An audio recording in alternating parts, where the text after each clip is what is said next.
Hello everyone, welcome to engineering অঙ্গন। তো operating সিস্টেমের আজকের লেকচার ভিডিওতে আমরা কথা বলবো রাউন্ড রবিন শিডিউলিং অ্যালগরিদম নিয়ে। তো আজকের ভিডিওতে আমরা দেখব যে রাউন্ড রবিন শিডিউলিং অ্যালগরিদম কি, এটা কিভাবে কাজ করে এবং কেন এটিকে ফেয়ার শিডিউলিং অ্যালগরিদম বলা হয়, এবং এটার মাধ্যমে আমরা কিভাবে ওয়েটিং টাইম এবং টার্ন অ্যারাউন্ড টাইম বের করব। তো চলো শুরু করা যাক। তো প্রথমে আমি যদি কথা বলতে চাই ডেফিনেশন নিয়ে, রাউন্ড রবিন, যেটাকে আমরা সংক্ষেপে আরআর বলি, scheduling is a preemptive CPU scheduling algorithm where each process is assigned a fixed time slot called time quantum. আচ্ছা, রাউন্ড রবিন বা সংক্ষেপে আমরা যেটাকে আরআর বলি, শিডিউলিং অ্যালগরিদম হলো মূলত তোমার একটা প্রিমিটিভ সিপিইউ শিডিউলিং অ্যালগরিদম। এটা কি একটা প্রিমিটিভ সিপিইউ শিডিউলিং অ্যালগরিদম। এইখানে কি করা হয়, প্রত্যেকটা প্রসেসকে তোমার একটা নির্দিষ্ট সময় দেওয়া হয়।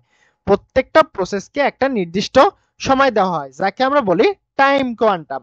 আচ্ছা, এখন তোমার সিপিইউ তোমার এক একটা প্রসেসকে নির্দিষ্ট একটা সময় ধরে কাজ করার সুযোগ দিয়ে থাকে।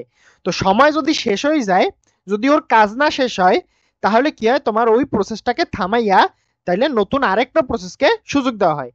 যেহেতু আমাদের এই জায়গায় প্রিমিটিভ শিডিউলিং অ্যালগরিদম, সেহেতু আমরা কি করতে পারবো, কোন একটা প্রসেসকে থামাইয়া অন্য আরেকটা প্রসেস চালু করতে পারবো বা অন্য আরেকটা প্রসেসকে সিপিইউ দিতে পারবো। তো এখানে কি হয়, একটা নির্দিষ্ট একটা টাইম কোয়ান্টাম দেওয়া হয়। তো ওই টাইম কোয়ান্টামের মধ্যে যদি ওই প্রসেসটা তোমার ওর এক্সিকিউশন শেষ না করতে পারে, তাহলে কি হবে, ওকে থামাইয়া অন্য আরেকটা প্রসেসকে তোমার সিপিইউ দেওয়া হয়। ধরো যাক তোমার কাছে দুই তিনটা প্রসেস আছে, ধরো পি1, পি2 আর হচ্ছে পি3। এখন তুমি ধরো টাইম কোয়ান্টাম এই জায়গায় দেওয়া আছে 2 মিলি সেকেন্ড। তাহলে তোমার প্রথম হয়েছে সিপিইউ পাবে কে, পি1। ও কয় সেকেন্ড সিপিইউ পাবে, 2 মিলি সেকেন্ড। তারপর কত পাবে, পি2। পি2 কত মিলি সেকেন্ড পাবে, 2 মিলি সেকেন্ড। আবার পি3 কত মিলি সেকেন্ড সময় পাবে, 2 মিলি সেকেন্ড। এরকম করে 2 মিলি সেকেন্ড করে সবাই সময় পাবে। এখন এর মধ্যে যদি 2 মিলি সেকেন্ডের মধ্যে যদি কারো যদি ওর এক্সিকিউশন শেষ না হয়, তাহলে কি হবে, ওকে কিউ এর লাস্টে পাঠাই দেওয়া হবে। মানে সবগুলো প্রসেস এক্সিকিউশন, কিউ এর সবগুলো প্রসেস এক্সিকিউশন করার পর আবার ও 2 মিলি সেকেন্ড টাইম পাবে এক্সিকিউট হওয়ার জন্য। এরকম করে ও কাজ চালাইতে থাকবে। তো প্রত্যেকে সমানভাবে সুযোগ পায় দেখে একে বলা হয় তোমার ফেয়ার শিডিউলিং অ্যালগরিদম।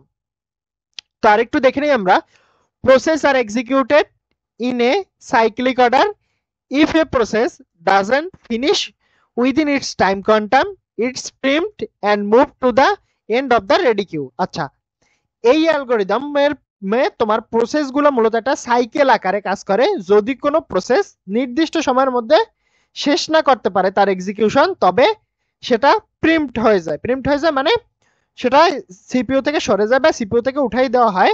অর্থাৎ সিপিইউ সেটাকে থামাইয়া কিউ এর একদম লাস্টে পাঠাই দেয়। এইভাবে তোমার সবার একটা সমান সুযোগ নিশ্চিত হয়, কেউ বাদ পড়ে না। আচ্ছা, তো এইখানে কি দেওয়া হয় আমাদের, used in time sharing system. তারপর কোথায় ব্যবহার হয়, টাইম শেয়ারিং সিস্টেমে ensure fairness each process gets equal CPU time. এই জায়গায় একটা ফেয়ারনেস মেনটেন করা হয়, প্রত্যেকটা প্রসেস একটা নির্দিষ্ট পরিমাণ টাইম পায়, সমান পরিমাণ। সুইটেবল ফর ইন্টারঅ্যাক্টিভ সিস্টেম, এটা ইন্টারঅ্যাক্টিভ সিস্টেমের জন্য খুবই গুরুত্বপূর্ণ বা দরকারি। আচ্ছা, এরপর আসি আমাদের, এটা কি প্রিমিটিভ ইন নেচার। তারপর হচ্ছে কি time quantum, the fixed time is process get in one turn. আর হচ্ছে কি এটার কি আর কে কনসেপ্ট কি, if a process needs more time it reenters the queue after its quantum. আচ্ছা, রাউন্ড রবিন হচ্ছে কি তোমার একটা প্রিমিটিভ অ্যালগরিদম বলছি, অর্থাৎ সিপিইউ তোমার এক প্রসেস থেকে অন্য প্রসেসে সুইচ করতে পারে। এখানে তোমার টাইম কোয়ান্টাম হলো প্রত্যেকটা প্রসেসের জন্য নির্ধারিত একটা সময়।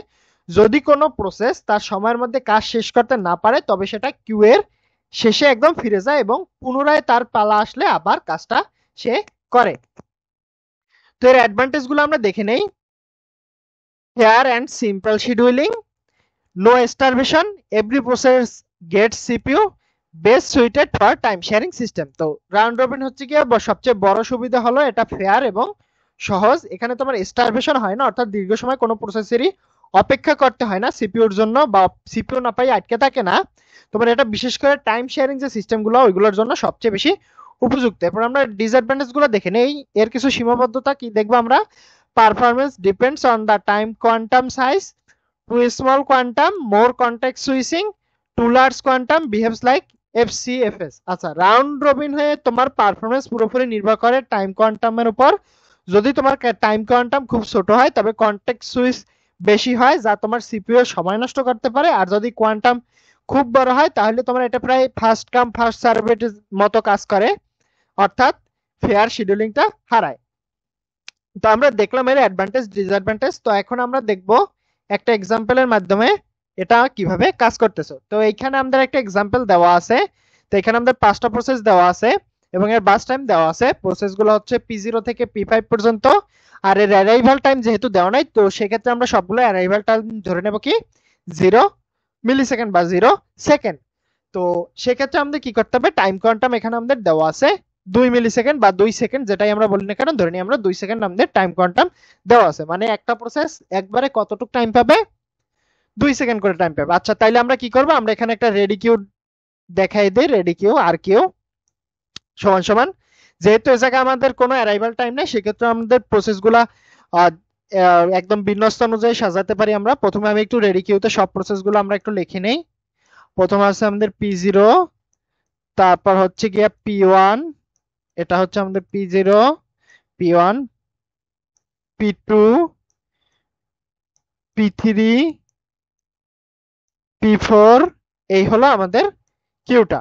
আচ্ছা, এখন কি হবে, প্রত্যেকটা হচ্ছে গিয়ে তোমার 2 সেকেন্ড করে টাইম পাবে। তো আমি একটু প্রত্যেকটা একটু 2 সেকেন্ড করে টাইম দেখি। তাহলে প্রথমটার আমাদের P0 এর বাস টাইম কত, 6, কিন্তু টাইম পাবে কত, 2 সেকেন্ড। তার মানে 0 থেকে 2 পর্যন্ত এক্সিকিউট হইলো। তার মানে ওর এখনো বাস টাইম রয়ে গেছে কয় সেকেন্ড, 4 সেকেন্ড রয়ে গেছে বাস টাইম। তো গেল, আমরা 2 লিখে দিলাম এখানে। তারপর আছে কে, এখনো এখান থেকে উঠে যাবে P0, এখান থেকে উঠে যাবে, ও যাবে কোথায়, একদম কিউ এর লাস্টে। যেহেতু আমরা বলছি একবার টাইম কোয়ান্টাম শেষ হইলে ও একদম কিউ এর লাস্টে চলে যাবে।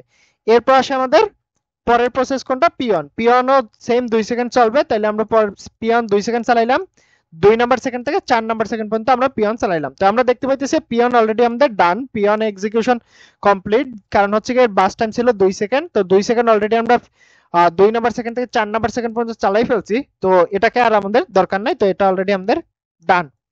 এরপর আসে আমাদের P2 এখন হচ্ছে গিয়ে এক্সিকিউট হবে 4 নাম্বার সেকেন্ড থেকে 6 নাম্বার সেকেন্ড, 2 সেকেন্ড আবার P2 এক্সিকিউট হবে। তো P2 এখান থেকে কিউ এর সামনে থেকে চলে গিয়ে কোথায় যাবে, একদম লাস্টে চলে যাবে।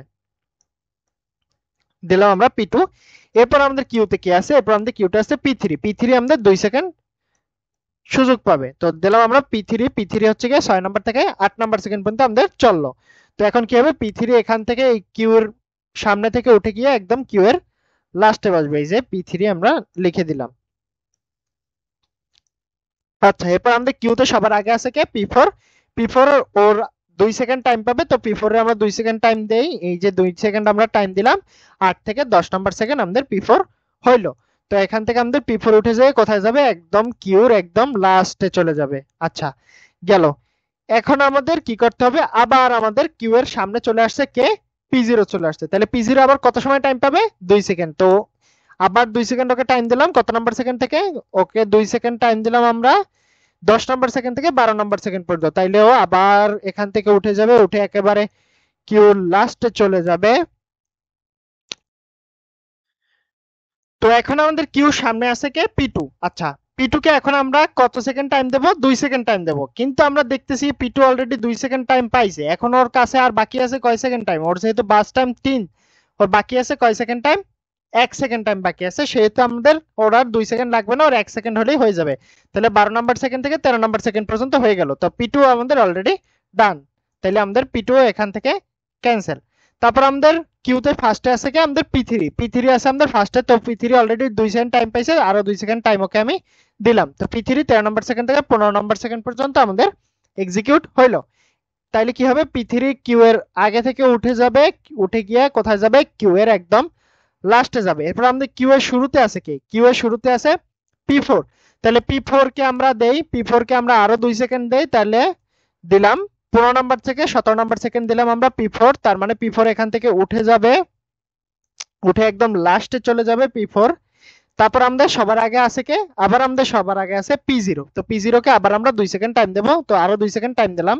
এখন আমরা 2 সেকেন্ড টাইম দিয়ে দেখলাম 17 থেকে 19 নাম্বার সেকেন্ড পর্যন্ত দেখলাম ওর অলরেডি 2 2 4 আর 2 6 সেকেন্ড ওর যে ব্রাশ টাইম, ওর ব্রাশ টাইম অলরেডি 6 সেকেন্ড আমরা কমপ্লিট করে ফেলছি। তো এর জন্য আমাদের কি হবে, ও অলরেডি এক্সিকিউশন ডান। তো সেক্ষেত্রে আমাদের ও রেডি কিউ থেকে চলে যাবে।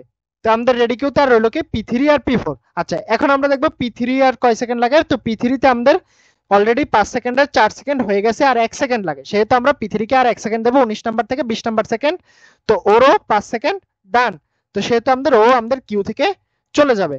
তো এখন আমাদের কিউতে একটাই রয়েছে আমাদের P4। তো P4 কতটুক বাকি আছে, P4 এর 7 সেকেন্ডের 4 সেকেন্ড রয়েছে, এখন ওর 3 সেকেন্ড বাকি আছে।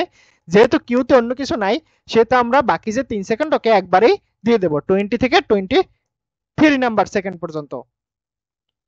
তো explanation is process run 2 units and it's reinserted into the queue if not completed। যদি প্রত্যেকটা প্রসেসকে আমরা 2 সেকেন্ড করে রান করব, যদি তোমার কোনোটা যদি এক্সিকিউশন শেষ না হয় সেক্ষেত্রে আমরা কি করব, তাকে কিউ এর লাস্টে পাঠাই দেব আবার হচ্ছে কি রান করার জন্য।